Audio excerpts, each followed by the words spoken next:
伺服电机选择匹配减速机的时候，注意哪些问题？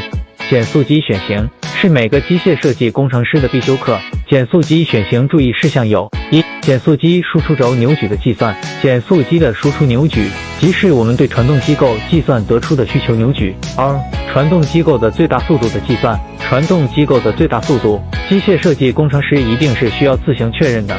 三、传动机构的安装方式的选择，选择什么样的型号的安装方式也很重要。四、减速机传动精度的选择。减速机的传动精度，这完全取决于你设计的传动机构的精度要求，只要按你的功能进行相应的参数匹配就可以。五、减速机接口的配置，在选择减速机的过程中，有2个减速机的接口是需要我们通过图纸来明确的，还要求减速机结构形式、外形尺寸既能满足设备要求，同时能与所选用的伺服电机连接。我是老张，关注我，带你了解更多机械设计小知识。如果想系统学习的同学，可以加一下屏幕上方的 QQ 群：177764921。